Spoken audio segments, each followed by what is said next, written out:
আমরা এই প্রবাসে আসি জীবিকার জন্যে, কিন্তু এই প্রবাসে এসে যদি নিজের জীবনটাই বিপদের মুখে পড়ে তাহলে কেমনটা লাগে বলেন তো। আসসালামু আলাইকুম, কেমন আছেন সবাই? আমি আলহামদুলিল্লাহ ভালোই আছি। তো আমার সঙ্গে ঘটে যাওয়া একটা বিষয় আপনাদের মাঝে শেয়ার করব আমি।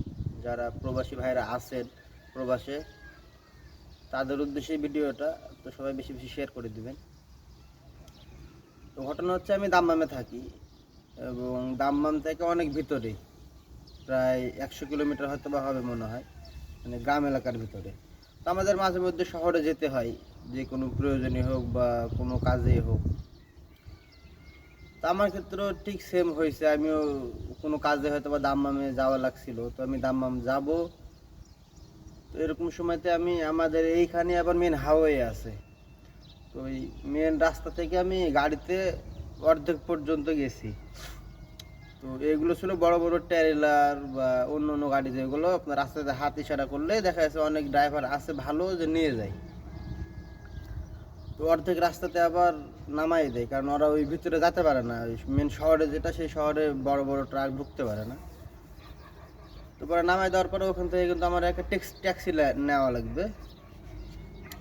তো আমি ওখান থেকে ট্যাক্সিতে উঠছি একটাতে, বুঝছেন? তো ওই ট্যাক্সির ড্রাইভার কি করছে, যেটা শহরে ঢোকার রাস্তা সেটা বাদে অন্য রাস্তাতে যাইতেছে।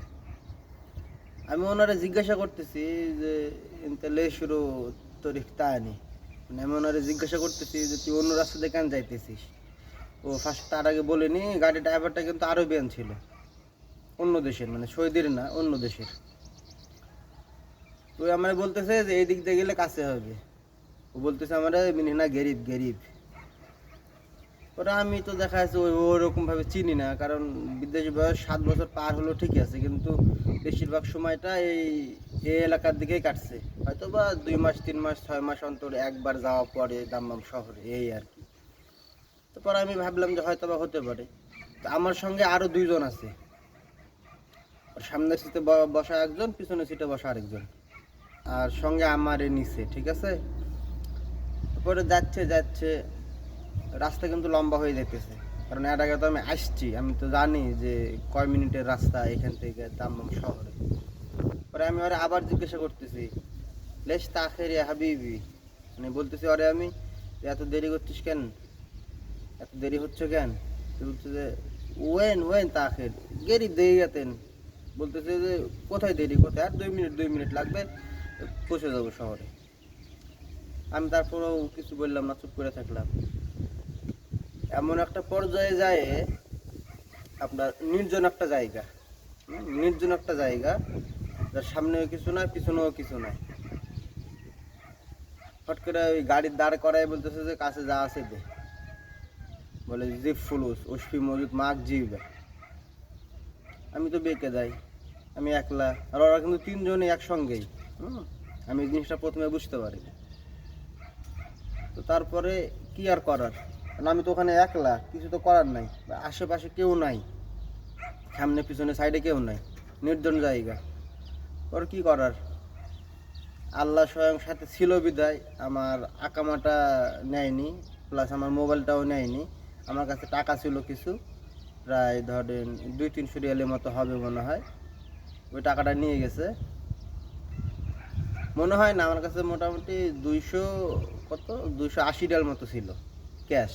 আর বাকি যে টাকাগুলো তো কার্ডে ছিল, মানে ব্যাংক কার্ডে ছিল। তো ওই টাকাটা নিয়ে আমার ওইখানে নামাই দিয়ে চলে গেল। আমি এখন ওইখানে কি করব বলেন। পরে পিছনে যে দিক দিয়ে গেছি সেই দিকে ব্যাকে আবার আমি হাঁটতে হাঁটতে কিছু দূর আসার পরে অন্য আরেকটা গাড়িতে করে দাম্মাম শহরে আসছি। তো এইটা হলো প্রবাসের জীবন, বুঝছেন? তো আমার এই ভিডিওটি বানানোর উদ্দেশ্য হলো এটাই, যে আপনারা যারা প্রবাসে আছেন, হয়তো বা যারা শহরে থাকেন তাদের হিসাব তো আলাদা, কিন্তু যারা আমার মতো গ্রাম এলাকাতে থাকেন বা কোনো প্রয়োজনে শহরে যাবেন, তো সেই ক্ষেত্রে কি করবেন, বেশিরভাগ সময়তে যে বাংলাদেশি যে ভাইগুলো গাড়ি চালায়, হ্যাঁ, তাদের গাড়িতে ওঠার চেষ্টা করবেন, এবং দেখা যাচ্ছে নিরাপদে আপনি শহরে আপনার গন্তব্যস্থলে পৌঁছে যাবেন।